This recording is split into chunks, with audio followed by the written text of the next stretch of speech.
Bonjour, c'est la maîtresse. J'espère que vous restez en forme et que vous arrivez à vous occuper agréablement à la maison. Je vous ai apporté aujourd'hui un petit poème à apprendre. Le voilà. Mais il est en pièces jointes dans le mail d'aujourd'hui. Avant de vous le réciter, je vais mettre mon accessoire.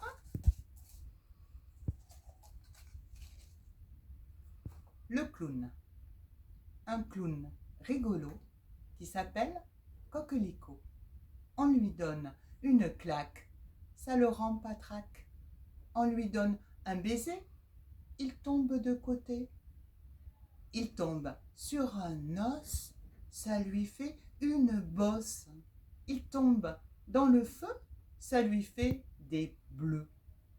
Aïe! Ouille! Ça fait mal! J'ai les yeux qui mouillent comme une grenouille. Topor. Alors, ce petit accessoire, c'est juste un gros nœud. J'ai pris un papier un peu épais et je l'ai décoré avec des bouchons, des tampons de peinture avec des bouchons. Vous n'avez peut-être pas ça sous la main, mais ça peut se décorer de beaucoup de façons, déjà au feutre. Ensuite, on fait un petit accordéon, comme pour faire un éventail, et on rejoint au milieu, on rejoint, c'est un peu large. Avec, moi j'avais du papier crépon, mais on peut mettre n'importe quel papier. Et ensuite un petit élastique. Et voilà, on a un accessoire pour dire sa poésie. Je vous ai apporté également une image. Voilà, c'est une image qui ressemble peut-être à ce que nous vivons les uns et les autres à la maison, confinés actuellement. Elle n'est pas très facile à lire, mais vous trouverez de votre côté des images peut-être un peu plus claires. Ce qui est important, c'est qu'il y ait beaucoup d'éléments dessus. Ça peut être aussi une reproduction de tableau, ou une photographie, ou un dessin, pour peu qu'il soit un peu fourni. Et cette image, eh bien, ça va vous permettre, ça va vous inciter à lire une image avec vos parents et à leur raconter à la fois ce que vous voyez, vous situez la scène, vous décrivez ce que vous voyez, vous pouvez répondre à des questions sur la localisation des objets, où se trouve l'aspirateur dans cette image, où se trouve la poubelle, voilà.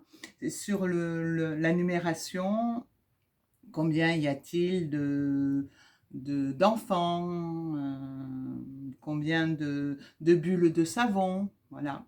Et sur la couleur, sur les formes. Ça peut être un exercice de langage assez long et très intéressant pour ne serait-ce que pour aussi se repérer dans l'espace de la feuille. Et ensuite, eh bien, on peut aussi, avec des images, faire des puzzles. Il suffit de découper cette image à laquelle vous ne tenez pas trop. C'est pour ça que je vous conseille des magazines. Voilà. Et ensuite, on fait autant de morceaux qu'on veut. Et on reproduit. Voilà. Le puzzle. J'ai réussi. 1, 2, 3, 4, 5, 6 morceaux pour la maîtresse. Bravo, la maîtresse. C'est fait. Alors, avec un magazine, vous pouvez faire autant de puzzles que vous voulez. Vous pouvez varier les formes, varier le nombre. Ça peut être rigolo. Je voulais vous parler aussi de l'exercice à la maison. Vous n'êtes pas obligé de fabriquer des grands parcours comme nous faisons à l'école.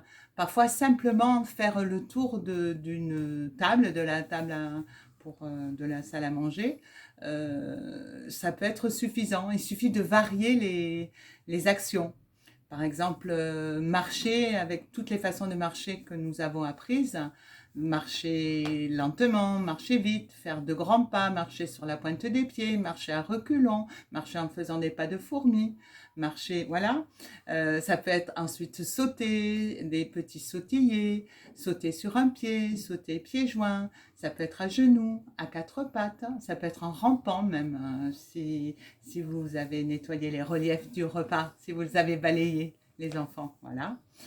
Euh, pour dire que on n'est pas obligé de prendre des risques ou de faire beaucoup de déplacements.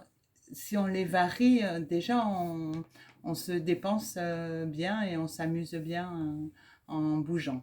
Voilà.